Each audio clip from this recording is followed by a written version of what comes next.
Hi, welcome everyone. It's a pleasure to be here at the annual Gobeshona conference.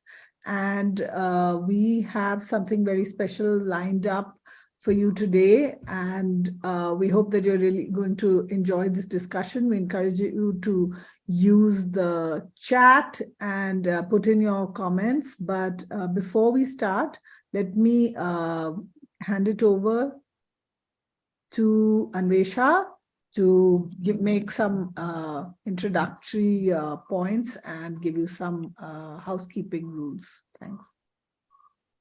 Hello, everyone. Good morning. Welcome to the session on scaling up locally led adaptation, where we will hear some lessons from urban poor and grassroots and applying the locally led adaptation principles. The session is being organized by the Huairou Commission and the Slum Dwellers International, and with support from the ICAT team here. So before we go into the content, let me just take you quickly through the Zoom protocols. Please note that the meeting is being recorded and parts of it will be made available on our YouTube channel at a later date. If you face any technical issues or see any obscene content, please do notify Habib, Team C. You can see in the participants list his name, and you can inform him via the chat box function. Also, please make sure to close all non-essential apps that you may not be using during the meeting.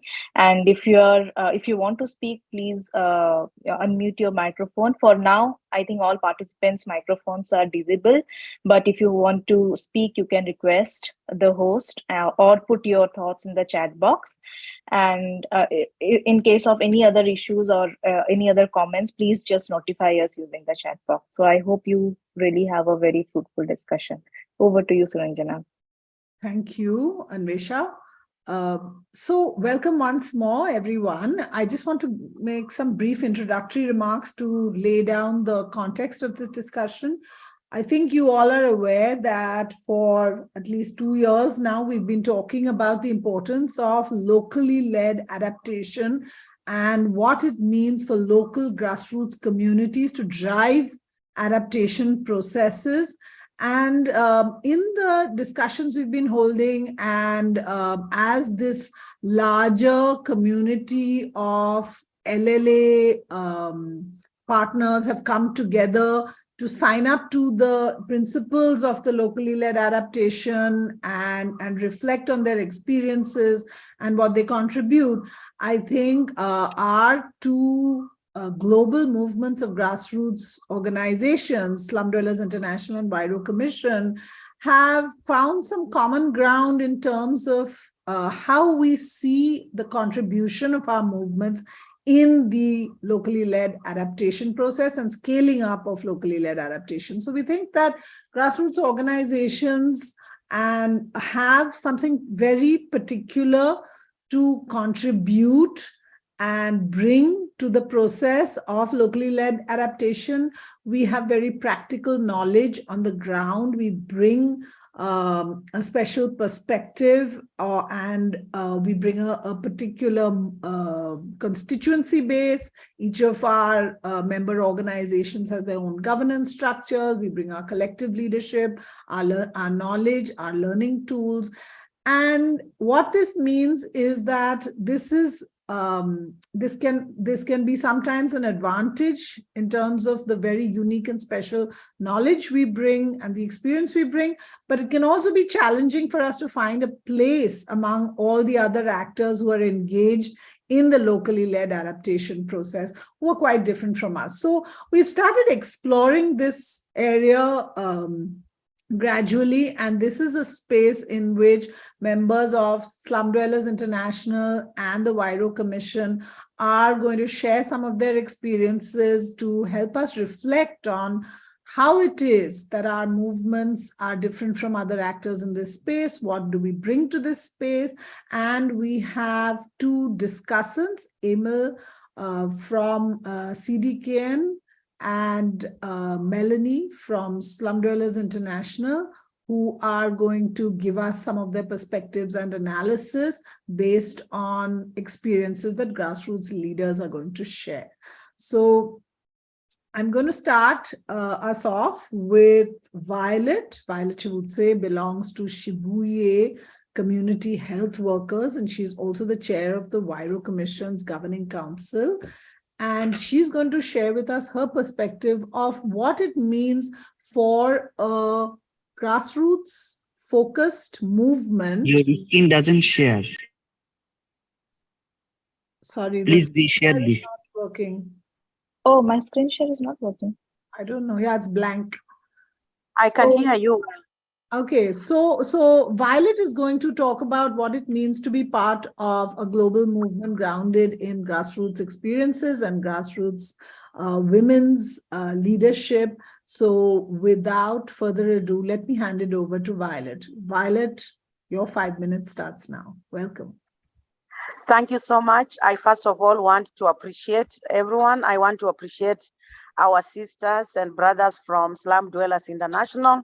It has been long, and I appreciate that we are revisiting this discussion on locally led adaptation. What I want to say is that one thing that I find very important and unique for our movement is that our movement has been tailor-made to actually facilitate a process where grassroots women are learning from each other through peer learning and mentorship. So groups in locally led adaptations, we know we have groups of grassroots women leaders that have experienced this kind of disasters, that have been struggling, but have developed innovations that enables them to be able to bring solutions on the table. Being in a movement facilitates us to learn from each other, to strengthen the innovations, to actually apply these context innovations to suit in the context of the countries that we come from or the villages there that we come from. The other thing that I want to say about being in a social movement in locally led adaptation is that for us to be able to advance our work in showcasing how we can influence discussions and how we can actually bring our practice on the table for other people to recognize, we need to do a lot of organizing. We need to do a lot of negotiations. And this cannot happen without leadership. Being in Huairou Commission has enabled us to, first of all, understand that we are leaders and explore our potential as leaders through the struggles that we are going through, be able to organize ourselves and in our smaller groups to get federated to each other, and also be able to negotiate with governments and other partners, actors in this discussion on the locally led adaptation. This makes us become recognized by government. It makes us be able to advance to decision-making platform. The other thing that I want to say about being in the social movement is strong advocacy. In this discussion around globally led, local led adaptation, you cannot stand alone to influence advocacy, to influence budgets, and even to influence how the grassroots women are perceived. So being together has enabled us to strengthen our advocacy, to be able to identify the arenas where we need to take our advocacy and the audience, and even train each other on how we do advocacy, which has enabled us to advance our voice. And right now, I would say, for example, in my own country, Kenya, and my own village, we have been able to get formal process in participation in policy discussions like the Governor's Day with farmers.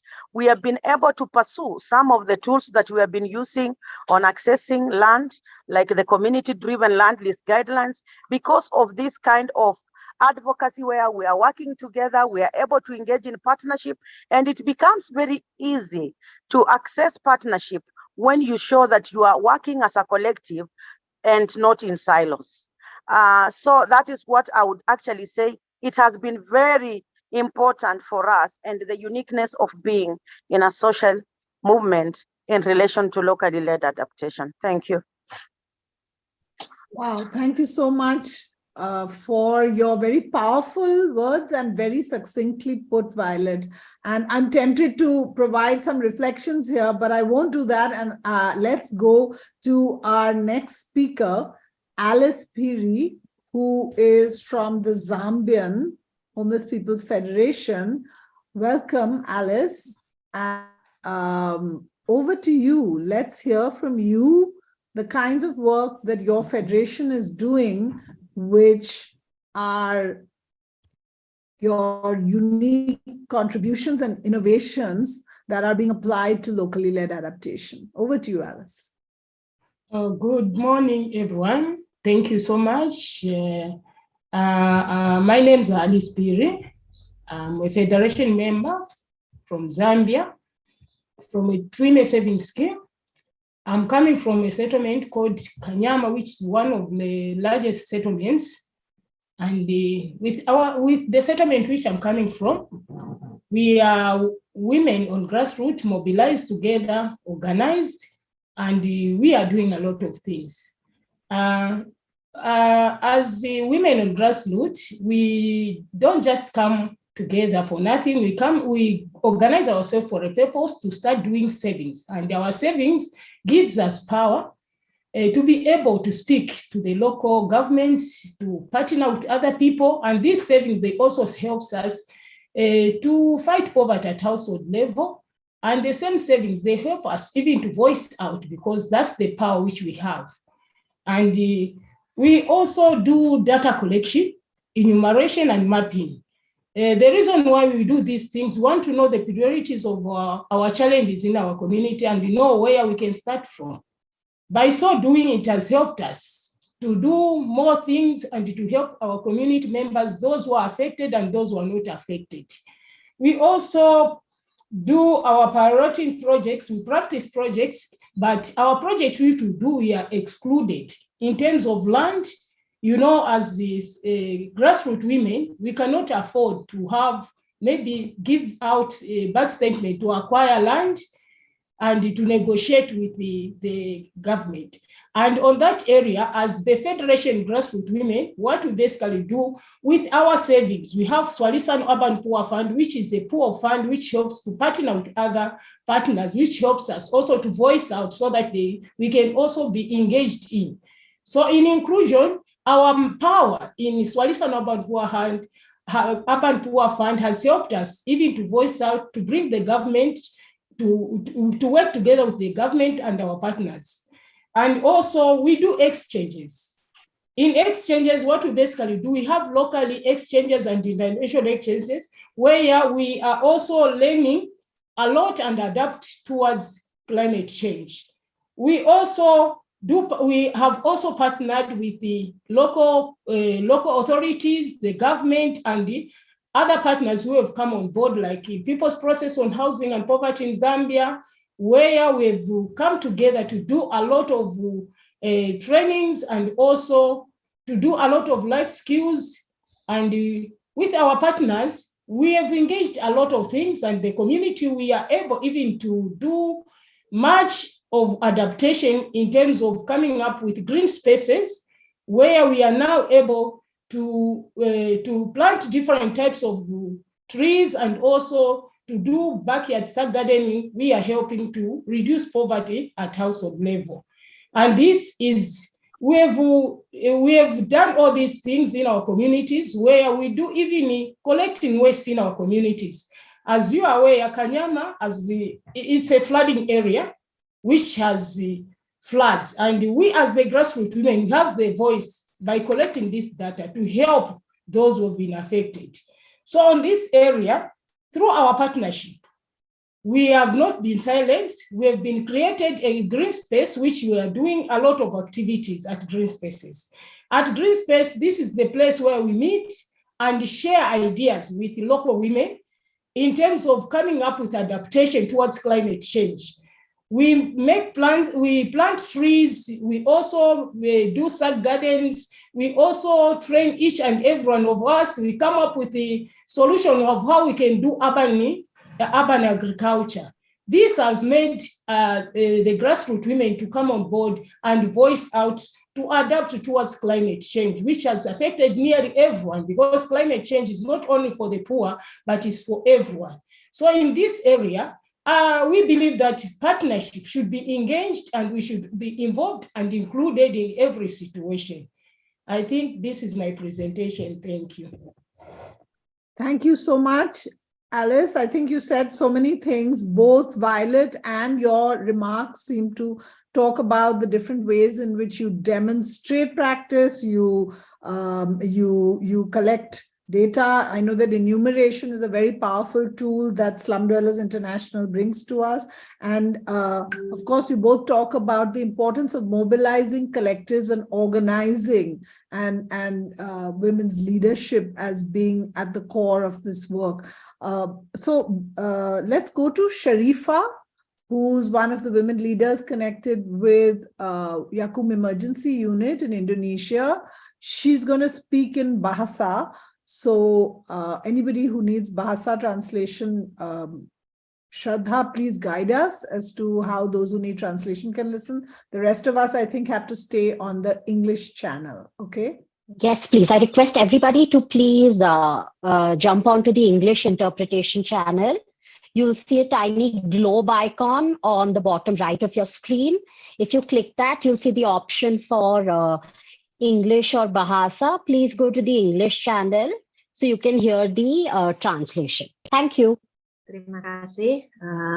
Saya Sarifah Anggraini dari kelompok perempuan yang didampingi Huairou yang menjadi anggota dari Huairou Commission.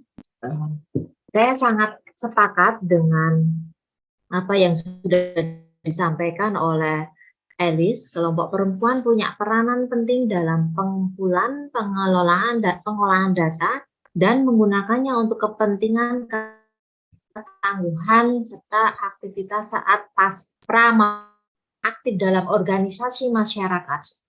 Keterlibatan perempuan dalam kegiatan organisasi masyarakat yang bersifat sosial sangat penting dan unik, sehingga kita mampu dalam adaptasi iklim yang dipimpin oleh komunitas lokal itu sangat strategis dan unik, karena di masyarakat kita terlibat secara aktif baik dalam PKK, posyandu, kelompok tani, maka penting untuk kelompok itu terorganisir sehingga kami diberikan ruang supaya menjadi percaya diri dan berkapasitas.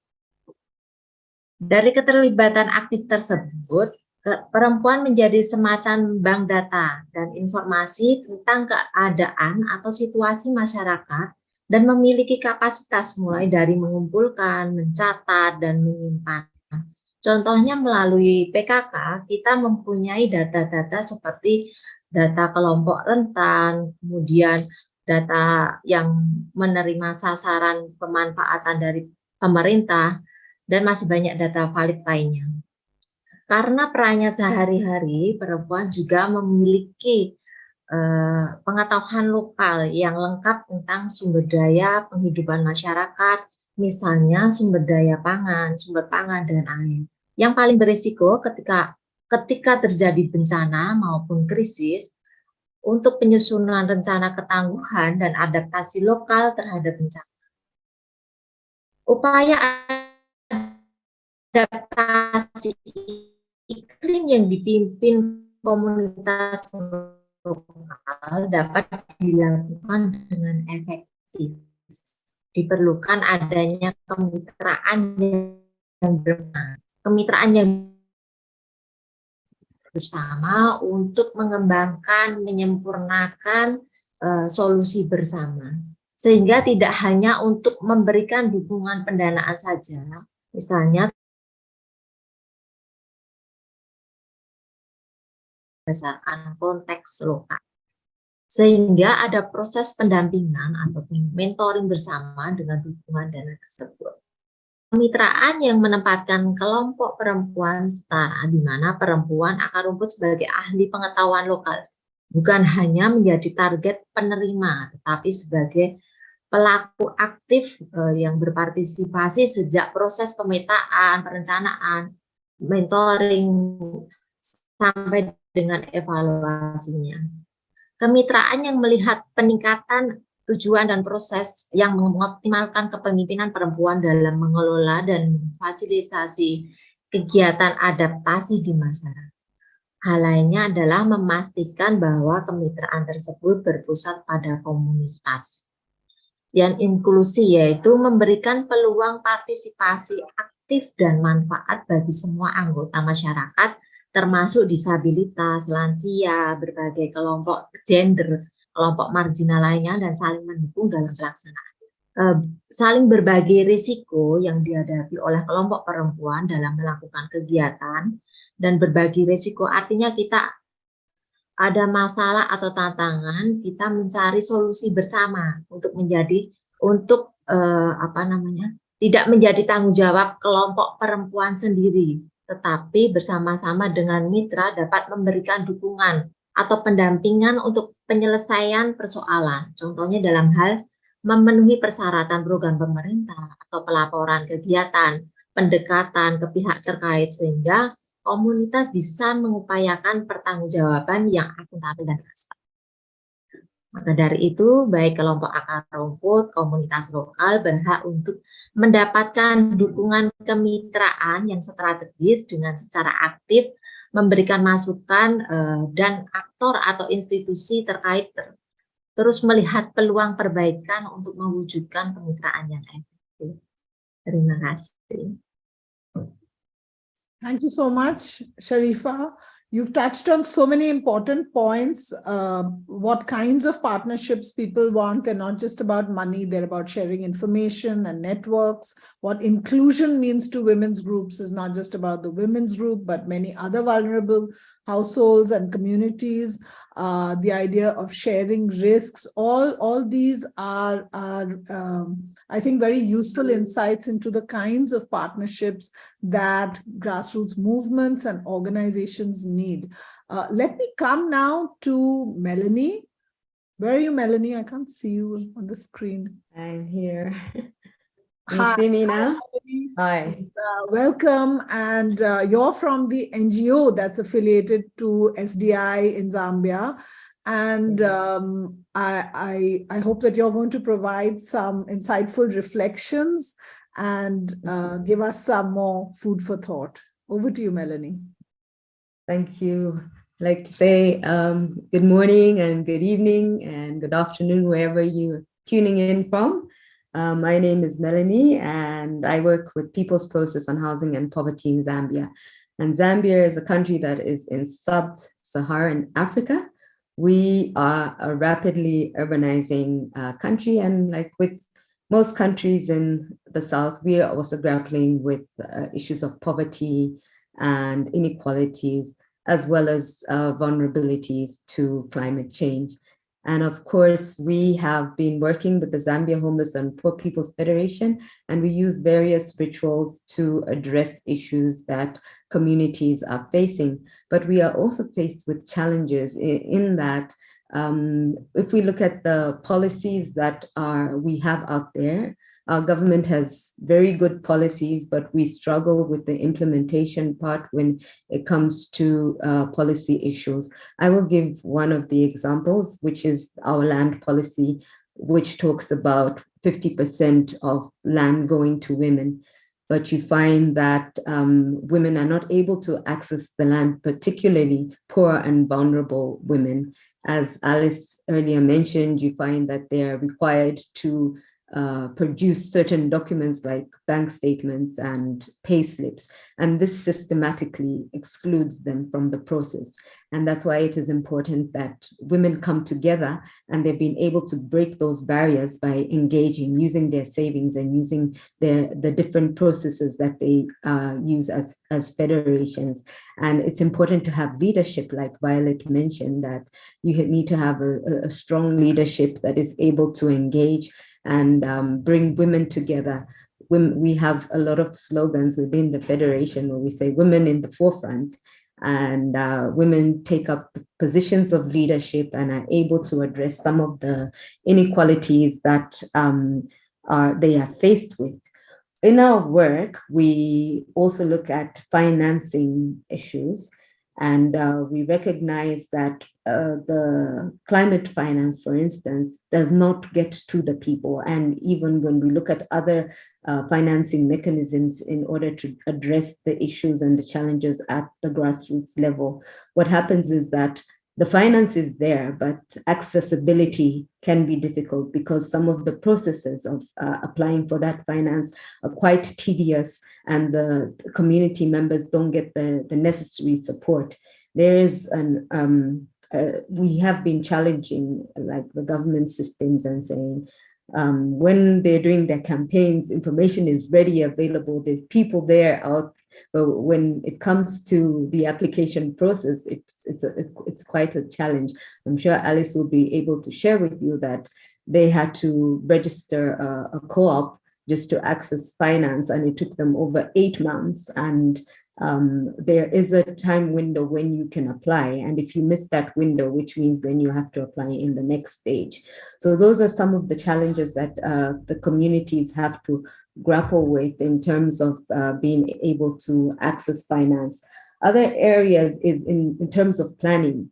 We have our planning laws and planning standards, but these then work for when it's convenient, they work for the authorities. But when communities are challenged and they settle in areas where they're not supposed to settle, you find that they're evicted or their communities are razed.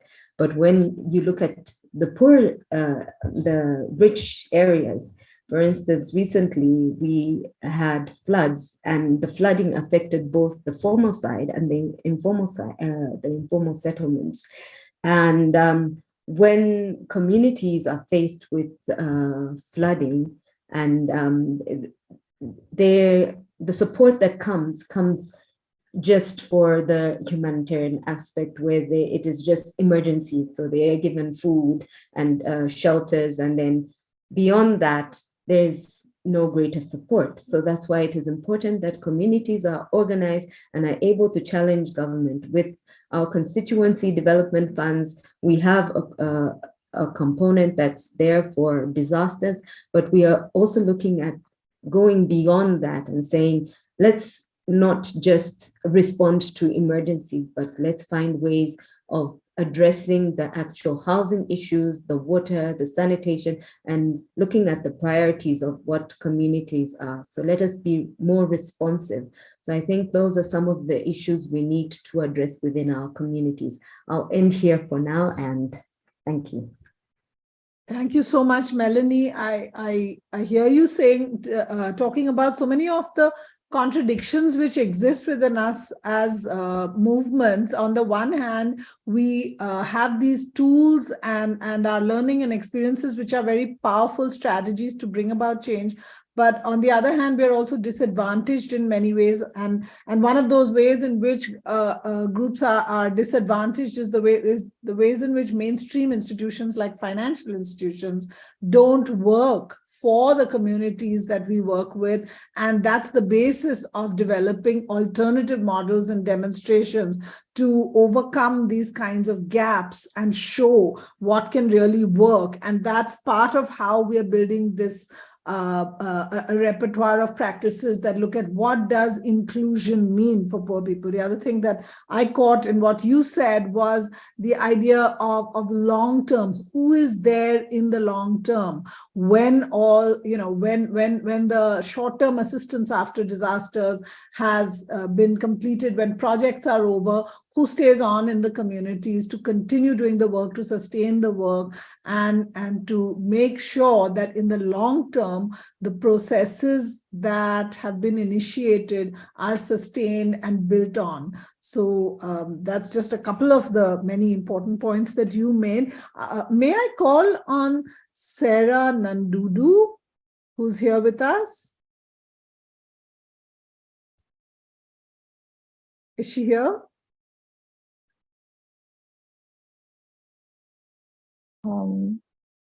Yes, I think so. Yeah. She cannot unmute herself. May I request Habib to unmute Sarah, please?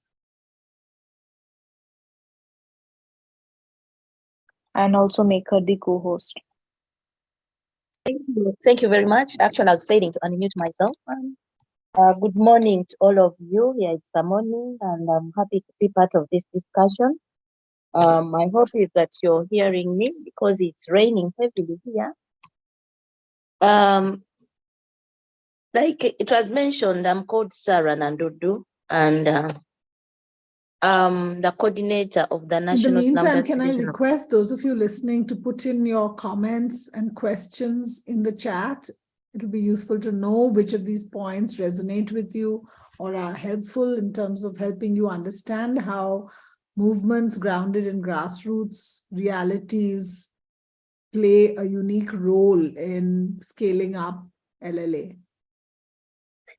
I am the coordinator of the National Slum Dwellers Federation of Uganda. We are affiliated to Slum Dwellers International.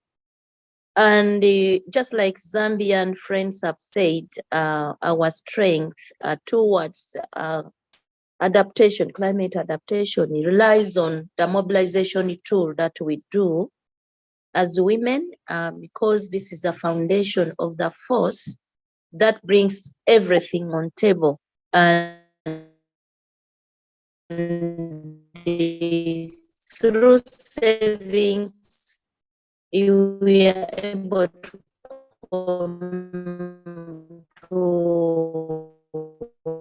have forums on board, which forums do not discriminate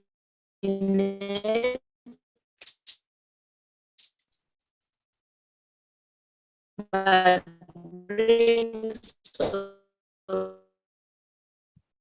on board every partner in the city, every partner's challenges, and look for strength together as a group.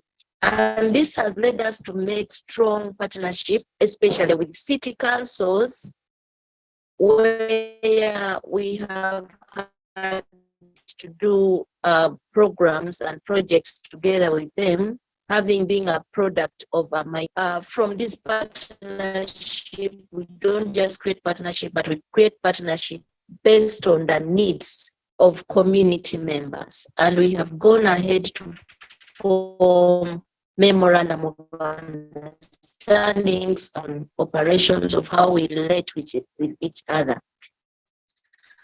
And this mobilization tool has led us to understand a little more of mapping ourselves, do community profiles, which profiles lead us to making projects, what kind of gaps we have in the community. And the fact that this data is collected in partnership with the city councils, it is well embraced. And by so doing, we together come and agree on which kind of projects that we are able to do. However, as it is, and mentioned by Melan, yes, we have good projects, we have good ideas, but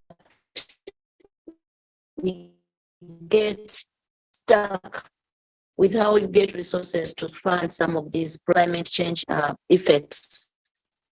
However, as a network with our savings, we are able to do projects that are locally led, community-led projects, especially using the process with the livelihood programs and such programs like making waste, which is causing a danger to communities, into wealth.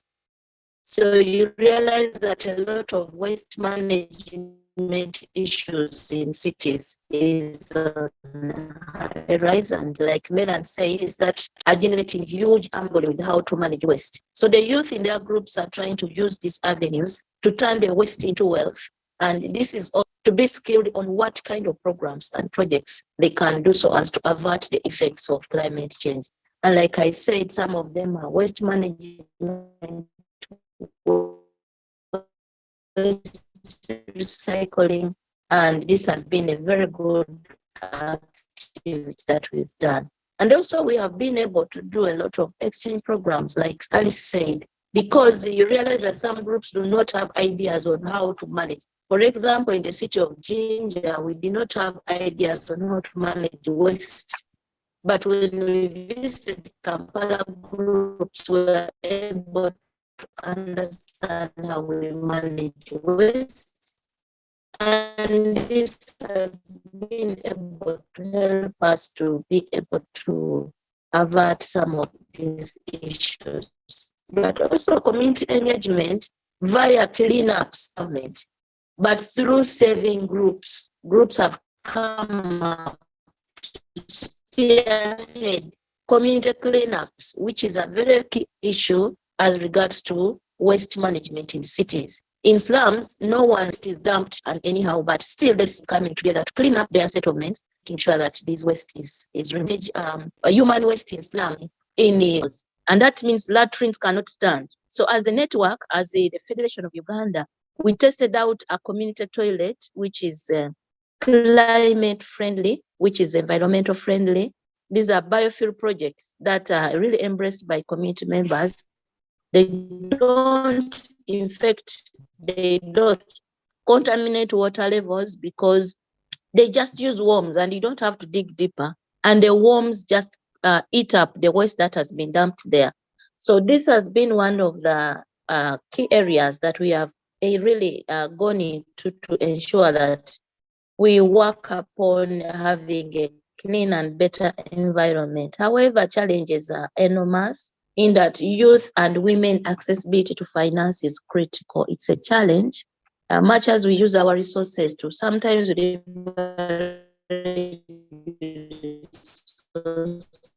but accessing climate, really looking at to enable communities to be looking at averting. Our government has a fund that is a youth-led fund and a women-led fund. However, youth in slums, informal settlements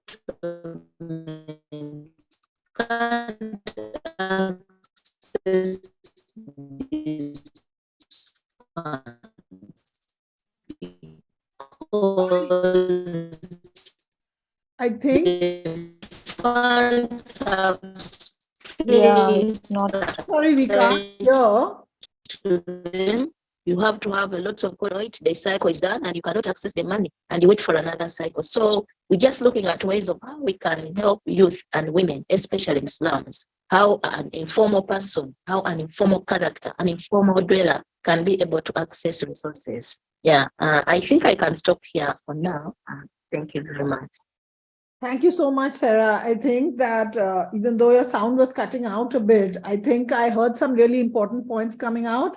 One is what I'm hearing you say is that communities have very high stakes in the success and failure of development and climate resilience work, and they are already organized in testing solutions on the ground, and they need partnerships and projects to be responsive to their needs. So the starting point has to be what communities can do, what they've already done, and what it is that they are prioritizing. Okay, with that, let me come to Emil. Emil, welcome. Where are you? Hi. Thanks, Ranjana. Hi, so nice to have you here. And in a sense, you're the only panelist here who is not, who is a partner, but is not in the movements that we're part of. Nevertheless, you've been a strong partner, and I'm eager to hear your reflections on, what do you take away from this? How should those organizations and institutions who want to collaborate with grassroots organizations and movements really be working with them? And what's been your experience in GRP and now in CDKN? What do you feel is going well, and where do we need to revisit our ways of partnering? Thanks. Great. Thanks so much, Saranjana. Hi, everyone. Sorry, a bit of background noise. My name is Emil Harikishan, and I'm currently with the Climate and Development Knowledge Network, or CDKN for short, based at South North here in South Africa. But I also just moved over from the Global Resilience Partnership. Thank you so much to the organizers for inviting me. It's an incredibly humbling experience to be amongst the speakers that you're all hearing today, specifically because I think we need to stop listening to people like me, and we need to start paying much closer attention to the voices that we're hearing on this call. It's great to be hearing very specific and nuanced points around what partnerships are required. And I think part of the approach with CDKN, and I'll touch base more specifically on what CDKN is working towards, part of partnering with grassroots social networks and movements is to actually pay very close attention to what partnerships are being asked for. We've heard that from a number of different speakers. So very briefly on what CDKN does is we aim to act as knowledge brokers to try and bridge the gap between knowledge and action. And I think just listening to the speakers here as well, there's a significant amount of progress and understanding and knowledge around what actions or what knowledge communities have and how that can be put into action. We have a specific focus on the most climate affected peoples, including women, youth, differently abled peoples, and marginalized groups. And we're working towards understanding and unpacking what does inclusive and transformative resilience mean in practice. In terms of what CDKN is doing in this regard, we, of course, have a number of different activities around working with different grassroots or local actors, understanding what those priorities are, and working towards what does meaningful amplification of these voices and these calls to action mean across different scales. So from subnational and local governments through to national government, through to international fora and policy spaces such as COP. And in doing so, I think it's really important to unpack what the idea of amplification means. I think it's a word that is battered around a lot nowadays. I think as we begin to see growing interest and adoption of locally led adaptation, it's something that people are starting to say a lot, this idea of local washing. We are using the word local, we are using the word community, and there's a lot of ambition to partner. But I think at CDKN, what we do is really try and reflect and unpack what that actually means, and to be actually taking a step back and to really try to listen to those, such as the voices we're hearing here today, to listen to them and understand what does that mean to them across these different scales. Just to touch base on a few points I'm hearing and to link it to what I'm specifically doing at CDKN as the finance thematic lead. We've heard about data, we've heard about monitoring and evaluation, and the incredible work that not just grassroots social networks, but specifically women are doing in these communities as well, to collect data, to have it inform decision-making, etc.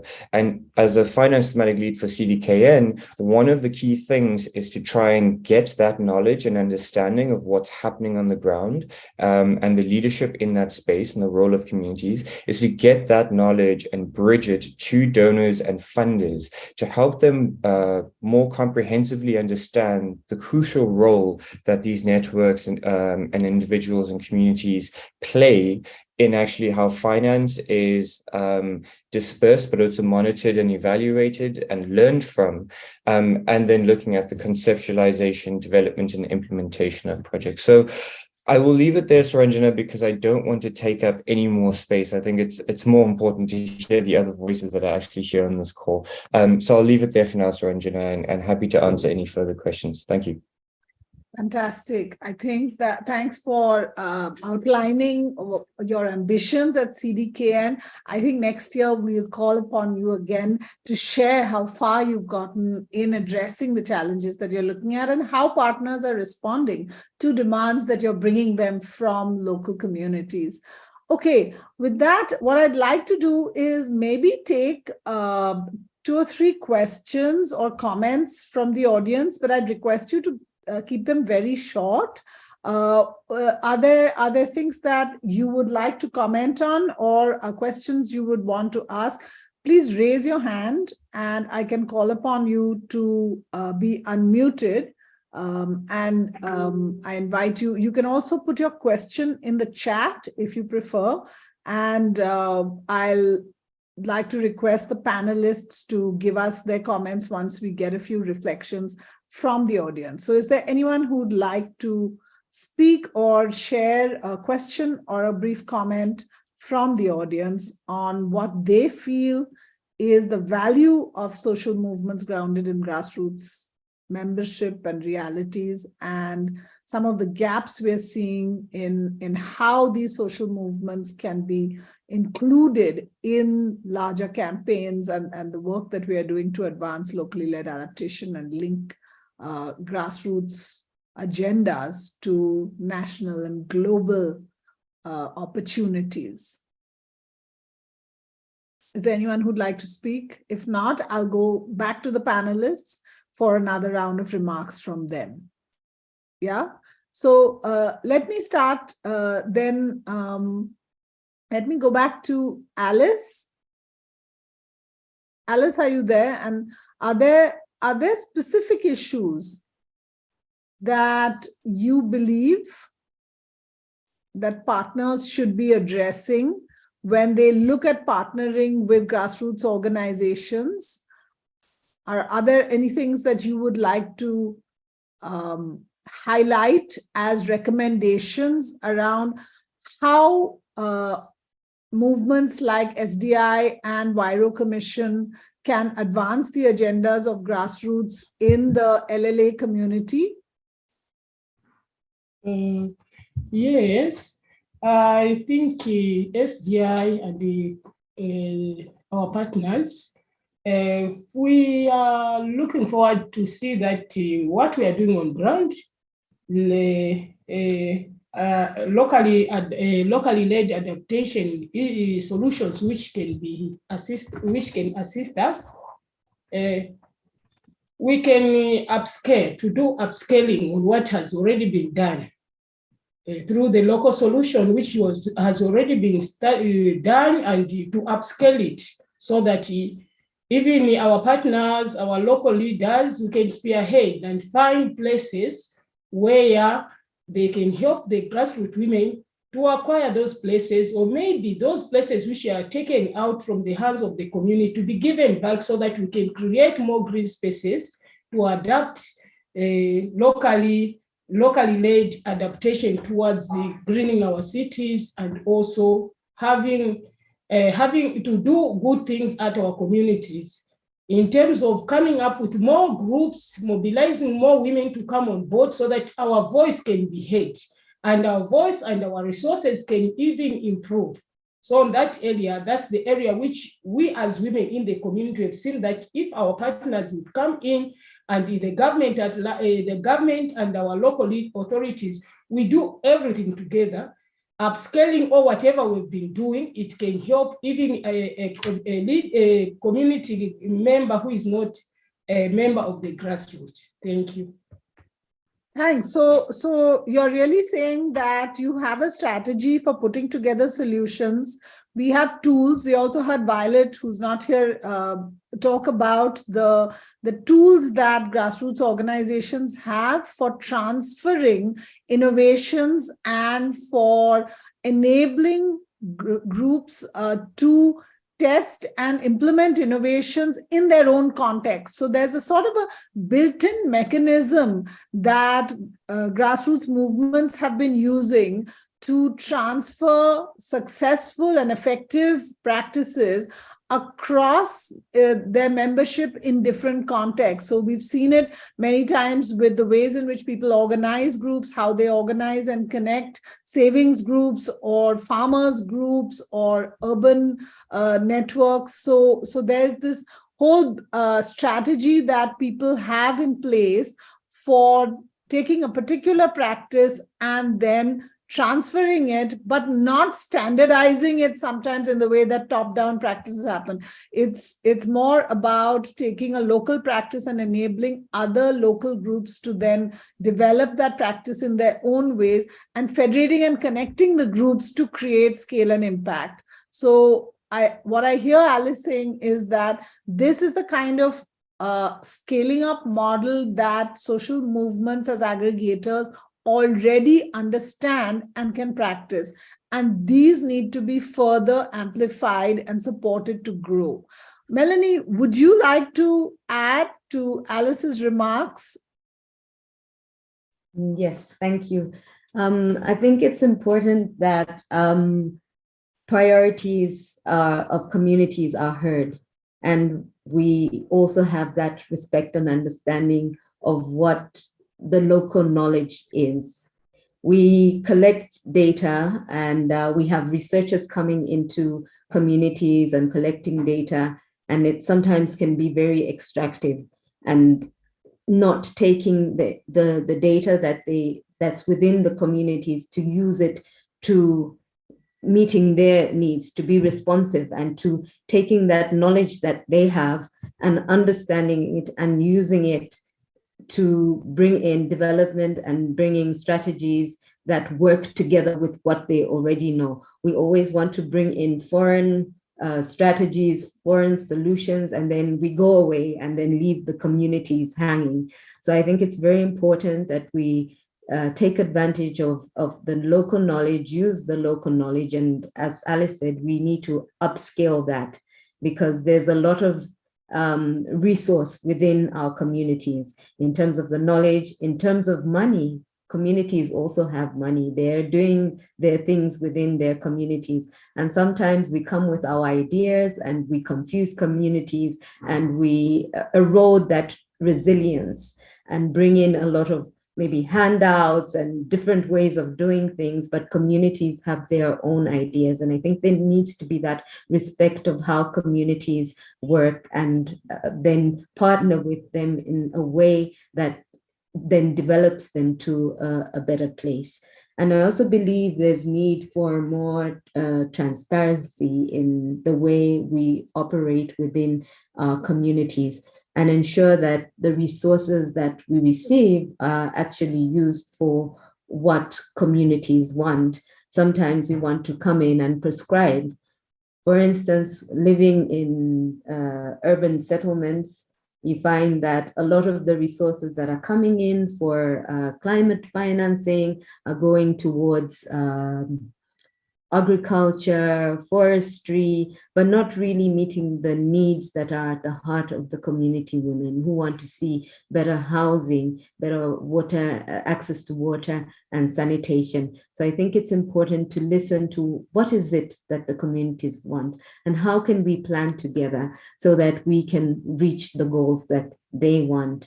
I talked about how governments are quick to evict communities when they settle in the wrong place. But when rich people have settled in a place that they're not supposed to, there are always a lot of excuses. We've had an experience in Zambia where there's an area where a lot of rich people got land and they built their houses there. But when communities built houses on an airstrip, they were quick to demolish the houses. There was no negotiation. But the others have settled in an area where it's affecting water for hundreds of people within the city, and nothing is being done. The people are being left. So we need to have a greater voice and be able to challenge some of these issues that are happening within our communities. Thank you. Wow, I think, Melanie, you really pointed out some of the very, very critical challenges that grassroots movements experience. I mean, particularly, I think this tension among or between partners who use and extract knowledge from communities, but then you know the process kind of gets distorted when that knowledge goes off somewhere else and doesn't feed back into enhancing the prosperity and the well-being of the communities, and rather it sort of disrupts and erodes processes that the communities have taken a long time and a lot of energy and effort to build up. And I think you also pointed out this other very important point, that communities are constantly using their own resources to create solutions, and that needs to be respected. The third one around transparency and how a lot of decisions are taken away and outside of communities, and therefore are again disruptive and don't build the kind of trust that we want to build with partners when we want to create solutions that have very high stakes for communities who live in the areas where these solutions are going to impact the everyday lives of people. Okay, I'd like to ask Sharifa to come in if she's ready. Mia, could you tell us if Sharifa is ready to add some comments based on what she's heard? Iya, oke. Aku ngomong ini ya Mbak yang tadi ya. Terima kasih. Partisipasi kelompok perempuan dalam adaptasi iklim sangatlah efektif karena kelompok perempuan sebagai sumber data atau basis data dan sudah banyak kontribusi dari kelompok perempuan di tingkat lokal yang dalam hal ini untuk adaptasi iklim. Kemudian kemitraan yang efektif baik secara inklusif dan berfokus pada kemampuan lokal serta mempunyai strategi yang berkelanjutan. Penting juga bekerja sama dengan pemerintah maupun pihak-pihak terkait, LSM, dan berjejaring dengan kelompok-kelompok di komunitas lokal untuk saling bertukar pembelajaran. Terima kasih. Thank you. Can I go to Sarah next? Is your audio working? Would you like to add any comments based on what you've heard? And would you like to say something about the kinds of either in terms of the challenges or the gains of solid partnerships, or the challenges of partnerships which you find very difficult or have not worked?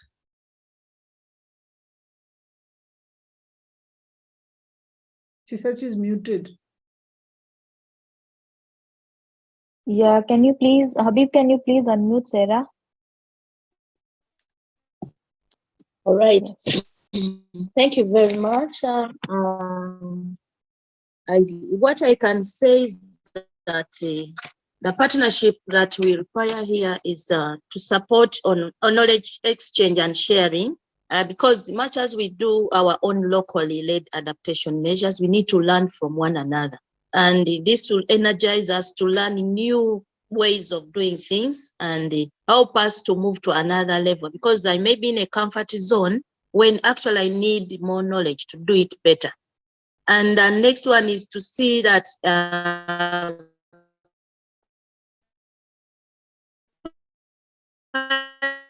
partners support the already existing innovations communities to support them move to scale, because while we have good innovations, we get limited to a number of requests or would require, or we need to have partners that will support communities to move to scale, as well as build on the existing innovations. Because as it is, and like Melan said, if you have an innovation in a community that works for you, and then somewhere, somehow, someone comes in and says, no, this will not work, before he tests it out, it may not work. So we need to build on the already existing innovations to allow communities adopt and then be able to stay where they are, but also to open doors to everyone, regardless of his or her status, to access resources that are able to help in averting climate change effects. Let's be inclusive in everything so that we all enjoy the same environment. Because as it is, while Kampala, I will give an example of my city, Kampala, while the effects of climate change originates from the slum communities, the city dwellers in the central business area of Kampala get its effect. So we do well to work to cross.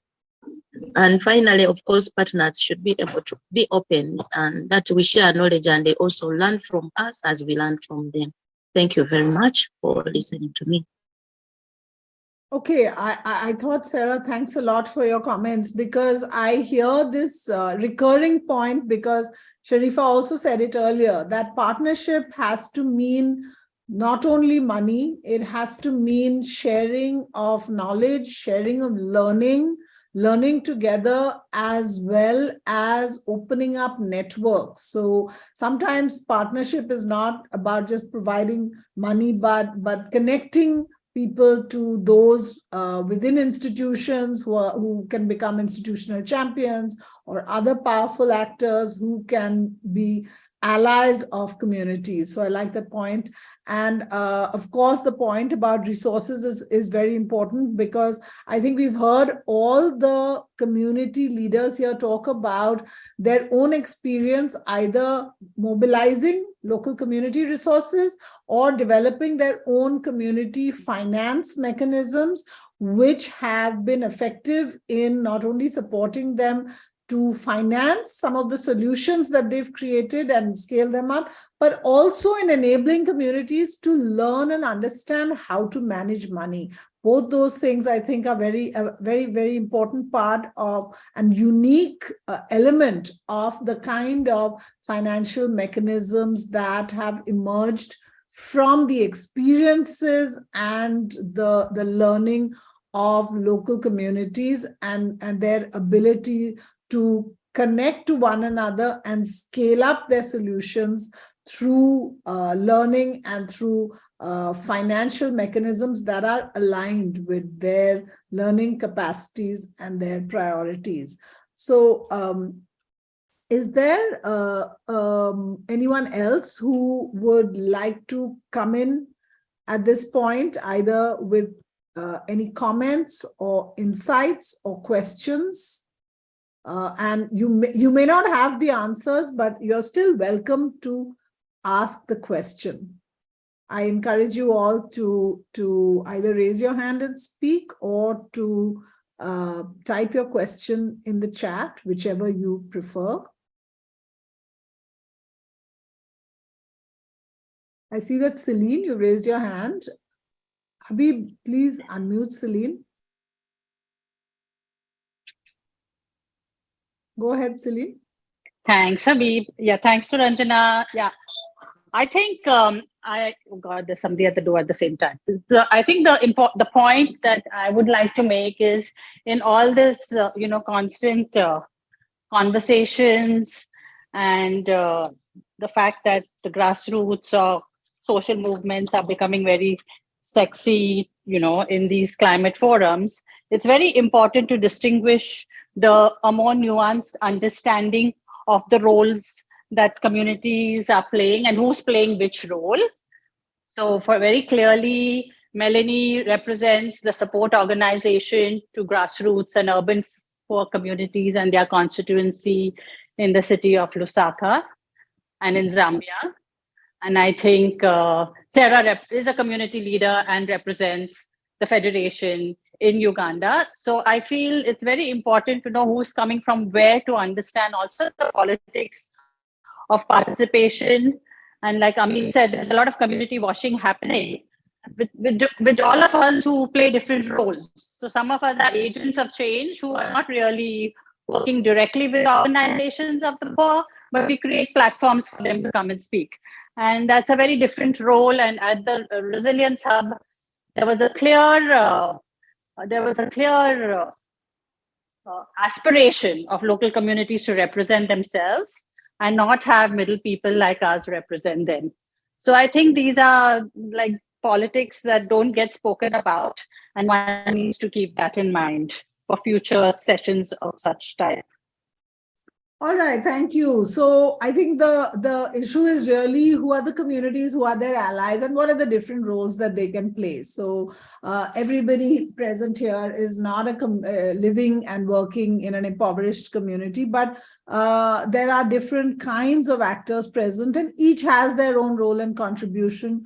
We think that these kinds of connecting all the different actors, their capacities and their voices, is what social movements are about.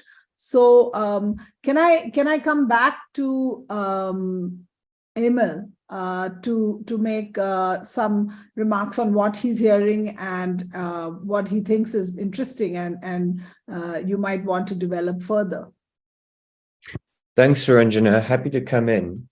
I think one of the things I've been reflecting on is this idea that local actors, communities, how do we move not just away from the idea that they are beneficiaries or recipients, and we're hearing that partnership means more than just money, moving away not just from that thinking to local communities and these actors as partners, but actually what does it mean for local actors, communities, etc., to be drivers of change that they want to see in their communities and their lives, and this idea of self-determination.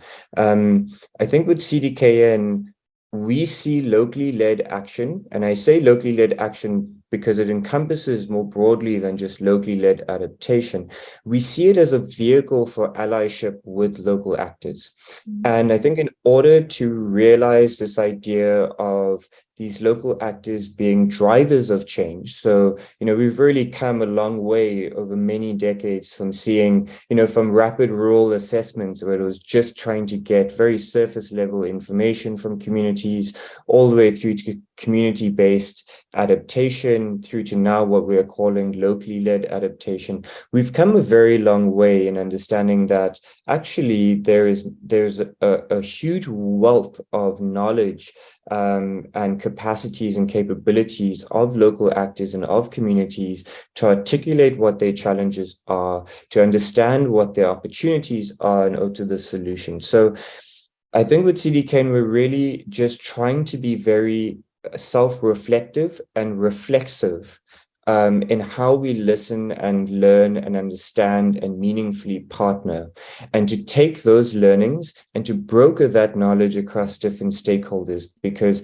of course we can have this conversation at Gobeshona where many of us are open and receptive to hearing these things, but I think a lot of other donors, intermediaries, national level governments, etc., are still unpacking what it actually means to meaningfully recognize the role that local actors and communities, etc., are playing. And so it's fantastic to see and great to point out, Celine, that there are these different actors that will ally and partner. And at least for CDKN, at least for myself as an individual, is always trying to say, what does this idea of amplification and partnership mean? And who is it serving? If it's serving me, if it's serving CDKN as a program or other organizations in that space, then we need to deeply reflect on that and ask hard-hitting questions. And again, just to step back and just to actually listen, meaningfully listen, and try and have that shape the activities and things that we do so that we can be allies in that space. Excuse me, in that space. So I'll leave it there, Suranjana. Thanks. Thank you, Emil. I really liked your points about what does recognition take, how do we listen, but also unpacking, this the idea of alliance building and what does it take. And I'll step out of my facilitator role for a moment and give my personal opinion on this. I think that sorting out what different actors do and who does what well and who should be in what role is a very critical element of partnership and alliance building and movement building. And I believe that it is only through constant engagement and collaboration and collaborative learning that those things actually surface. I think when we simply, we're all a little biased about who does what well, but it actually takes people putting their heads together to solve a challenging problem that then surfaces what we're good at, what we're not so good at, where we need help.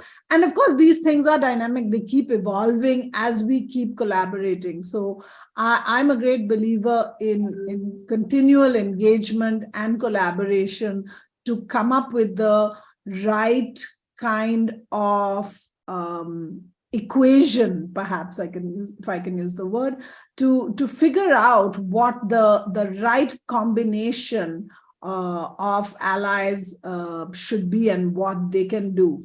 Can I request Sheila, because you've had so much experience of building alliances and doing this kind of work, and you've been at the center of the whole push for LLA. Could you share some reflections with us, Sheila? Habib, can you please unmute Sheila?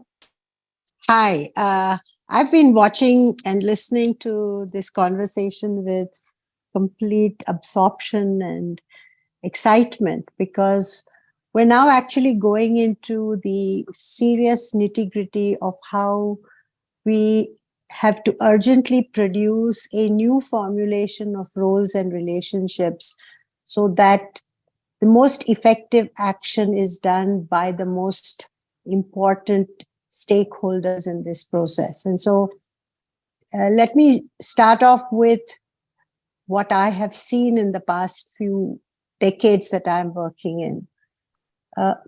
Communities, and especially women, face the challenges that they have to deal with head on. They don't usually have an opportunity to reflect on it or to do it collectively, but when through their networks and their groups, they actually do that, as we have seen from Sarah and all the other women who have shared their experiences, you find that they find patterns, they find efficient and effective ways to do what they do by learning from each other. And if we as professionals who work with them listen carefully to what they do best and what roles we can contribute to link them to other critical resources, policymakers, and support structures in the governance framework which has ignored them, then we have played our first role. But the other very important thing is that by this constant discussion and reflection, it sharpens rituals and practices that may be isolatedly done by different people that become systemic responses. So when you hear people from Slum Dwellers International, women talking about enumeration, about women's collectives, about representation, these are practices that have been distilled from women's own experiences that are more powerful in how they build capacity than all the workshops that all of us can put together from the top. So I think these are the things that movements are bringing into this process. And by being the frontline respondents to challenges, women are demonstrating that given an opportunity, given the potential of what they can do, supported by whatever infrastructure of resources, networks, representation we can support them with, they become the central actors of transformation. And I think that's what we have to strive for, from what Celine and Emil and others have been commenting on, that we can't stop here by just celebrating that these are amazing women, but we have to ensure that they get support and assistance to multiply this process, because that's the volume of intervention that we will need to produce real serious adaptation. So I'll stop there. Thanks, Sheila. You left us in a good place, I think. Maybe in the last few minutes before closing, what I'd like us all to think about is, what should our ambition be when in the next 2 or 3 years? What does scale or scaling up really look like? What is it possible to do if we have the right resources and the right kind of allies to local communities? What should that look like if we are now we're in 2023, let's say in 2026 we are having this conversation, what if we have the right things in place, what should have happened by now in terms of scaling up? Can we take a few minutes to envision that and share over here what we'd like to see in place? And then maybe at some point later, we can think about what our strategies are for getting there. So can we do a little bit of envisioning for the future and look at what the pathway really looks like? What if 3 years from now or 5 years from now, where should we be on this road to scaled up adaptation, knowing that it's urgent that we accelerate and scale up the impact of what's already working on the ground? So who among the panelists is ready to go first? This time I'll let you decide if you're ready to give your input as to where should we be on locally led adaptation 3 to 5 years from now. What would you like to see? Amalis from Zambia. And 5 years from now, we've been talking about upscaling, meaning that the work is already done on the ground. We have some green spaces, but those green spaces are not enough. Like in our settlement, which is Kanyama, one of the largest settlements, we will need a lot of these green spaces so that as we are scaling, whatever we are doing from this side should be done even in another side, even in other settlements across the country. It will help, even for those marginalized women, they will also be part of the activity to be agents of change towards our lives. So partnership also, we need more partners to work together as we are doing upscaling of our activities. We also need to get our data nearly every time so that we don't go astray on what we are doing as communities. On that area, it will help us. And if we say upscaling of agriculture, since we are doing urban agriculture where we are collecting waste, we reuse it, and after reusing it, we make our organic manure, which is also making us, which is not expensive for us. So if we upscale it, automatically, even those who are unable to buy fertilizer, they will be able to adapt towards the locally solution, which we've already started. Thank you. Okay, so Alice has very clear things she's talking about. The scaling up more green spaces, the urban agriculture, and how that's part of a circular economy that manages waste as well.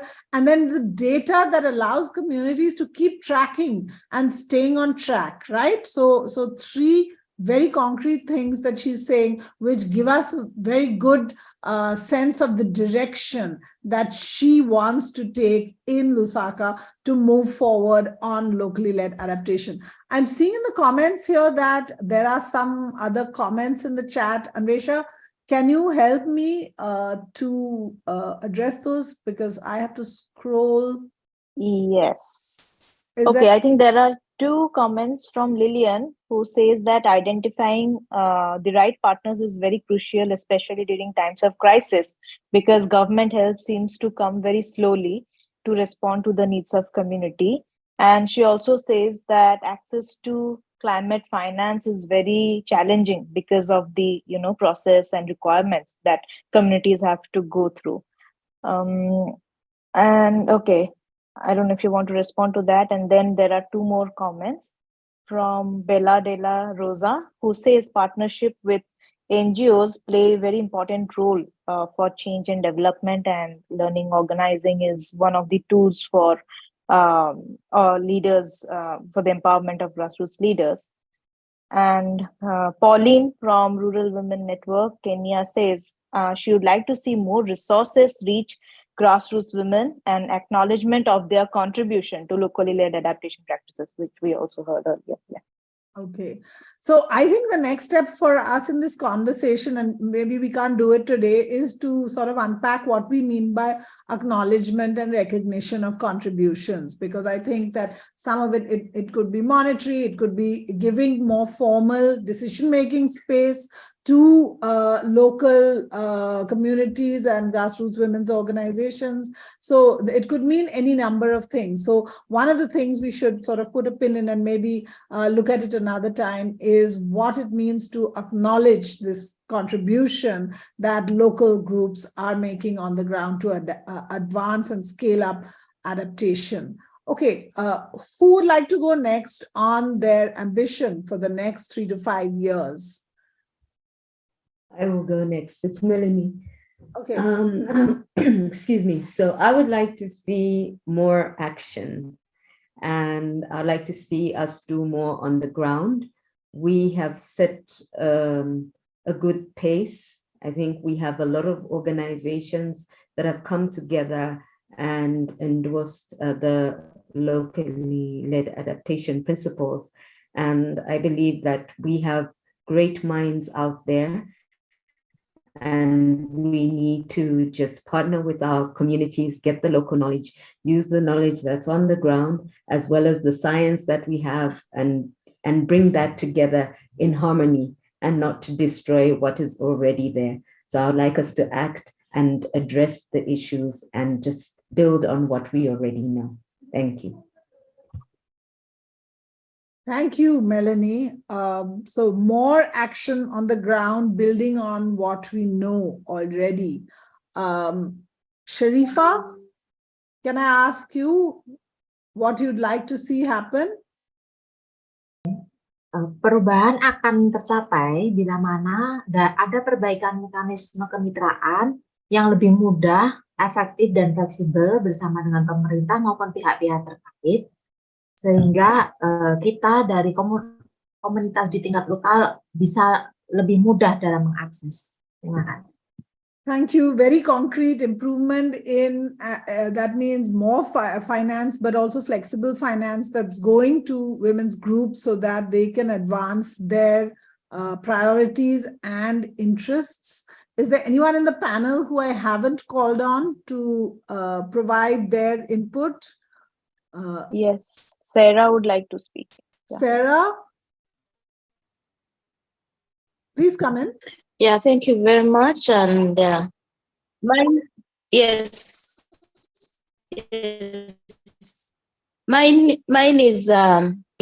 years, 5 years, like you said. We should have tangible indicators because we have discussed a lot, we have talked a lot, we have discussed, we have shared. In the next 3 years, let's see more of tangible knowledge sharing on the ground, visibly seen. Let's see programs, projects that have been implemented. Let's see women, youth access resources as easy as possible. Let's support communities to upgrade, and lots of intervention in slum upgrading that can be done by communities to avert effects of climate change. And let's do a bit of hands-on this time, so that in the next 5 years we really have results. That's it for me. Thank you. So a lot of points on how do we create the kind of learning and knowledge we need and make facilitate the access to resources by youth and by women to upgrade slums. So whether it's slum upgrading or creating opportunities for regenerative agriculture or green spaces, I think grassroots groups have a lot of aspirations, but they've also have the practical experience, the networks they've been building, and the capacities and capabilities that they already have, both individually and collectively, that can really help, we can build upon to take forward the work that movements on the ground are already doing. And the movements, the allies to communities, have the role of continually amplifying, as Emil was saying, the work of communities. And we are still struggling, I think, to come up with what exactly does amplification look like. Amplification that is not only helping to scale up, but that is sustaining the equitable or enhancing the equitable nature and the empowerment-focused work that is embedded deep within our movement. So we have to get the solutions for climate change and climate adaptation. We have to get the right kind of financing in place. These are kind of quite technical areas, but in doing so, we have to make sure that we keep empowering and we make sure that local communities keep doing what they're good at, keep learning, keep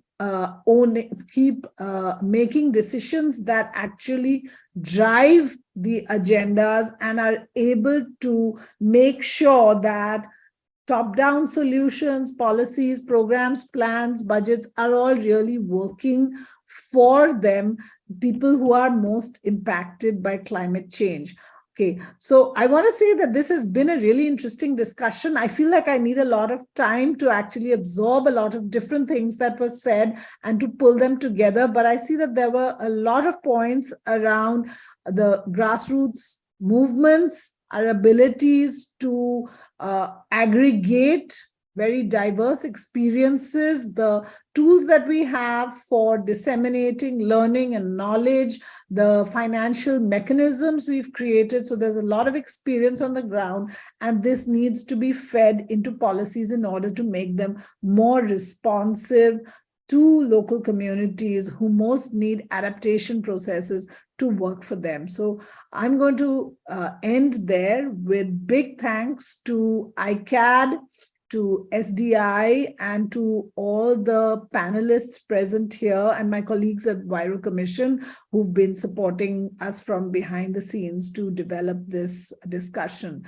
So can I ask everyone to show their faces and turn their videos on for a minute as we say goodbye. Thank you so much for joining us and for being part of this very rich discussion, which we hope will continue as we keep trying to scale up locally led adaptation. Thank you so much.